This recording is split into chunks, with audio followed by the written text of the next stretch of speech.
Alright, hello. Today we're going to be going over a fairly common American mask. Common but not, well, fair to middling in expense.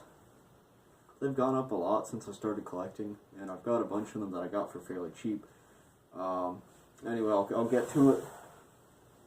This is an MSA All-Vision. Now, you'll see them called All-Service sometimes, but that's a misnomer, because the All-Service was kind of a flagship name that MSA applied to a bunch of masks, including the Burrell Diaphragm, this one, the Clear View, and the Ultra View. But this is actually an All-Vision face piece, as they called it. MSA names after the Burrell tend to focus around the view, because that's kind of their big selling point, as you can see real well. This one's no exception with these really nice, really large lenses. And anyway, this mask was developed in about the mid to late 30s, I'd say, right when injection molding really became a thing. And it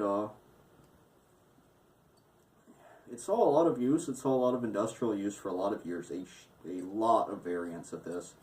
Diving, firefighting, law enforcement, industry, even military uses like the M10, the M11A1, the M12, and the M13. Might be, yeah, which was basically this same mask with different filters on it. Now, the main add-on you'll see for these things, this one doesn't have it, but there's this little circle right here. It's got the MSA seal on it. It looks a little bit like Smith & Wesson, except instead of S&W, it's MS&A, because, you know.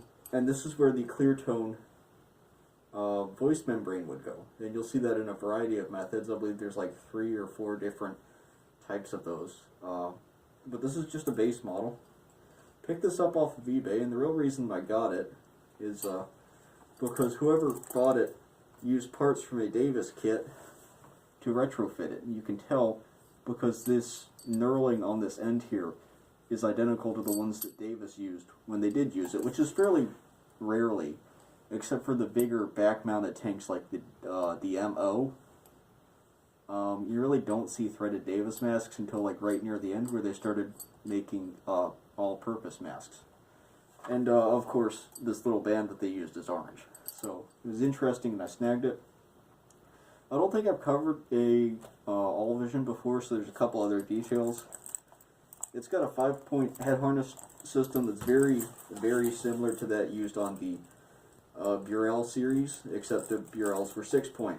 Why MSA switched to 5-point, I don't really know. Maybe manufacturing costs, maybe personal grievances, but they did. Can't complain about that too much. Some people like 5. I personally like 6 a little bit more.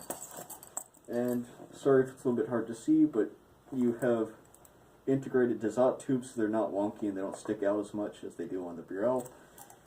And of course you have your flapper exhale. It really feels like this was meant to compete with the M2 heavyweight masks and the M3 and M4 after that. It really feels like it was built to some level of military specification, but not quite fast enough and not with enough durability. That said, it is nice and industrial because it's really easy to take down. You can do this with a screwdriver and maybe a pair of pliers to wire the hoses on. But yeah, it's a good, simple, sturdy mask, and really one of my favorites.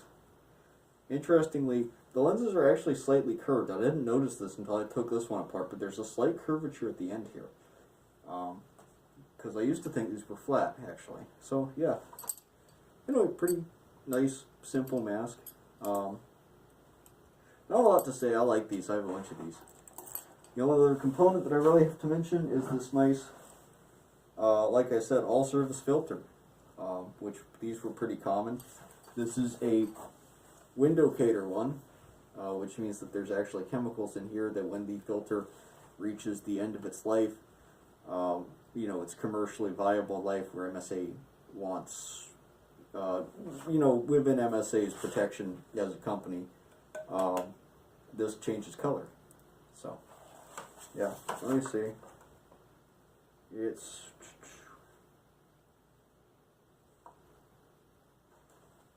but yeah, pretty simple kit. This one, I said that the mask was developed in the 30s.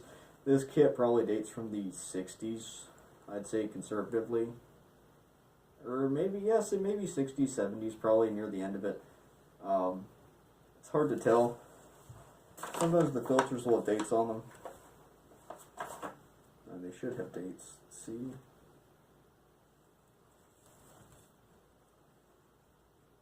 But no one's bothered to write anything on this one. Although it's safe to say it's expired now.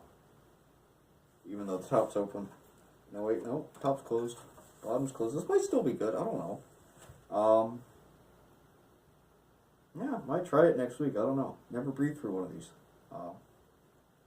Yeah, that's really all I have to say. It's just a nice little kit. It's a good mask. And, yeah, again, really the only reason I bought it was for that Davis connection. It actually came in the box for a Davis M-0, which is the one where you have the face piece and the filter on your lower back. I already have an M0, but it's with a 3020 face piece. This one actually came with a 3020 face piece, which is the M1, as some people call it. And that's the nice kind of slush molded one. So yeah, I don't know. I've got probably a pile of these at some point when I actually get out of where I am right now. I'll probably make a video just covering the sheer number of variants that I have of them. Which I'd conservatively say I've probably got at least like a dozen of little shits running around. So yeah. Anyway, thanks for watching. Sorry this video wasn't super interesting. I mean, there's probably a decent handful of you that have handled All-Visions before. If you haven't, I'd strongly encourage picking one up because they're actually pretty fundamental to American gas mask development on industrial terms.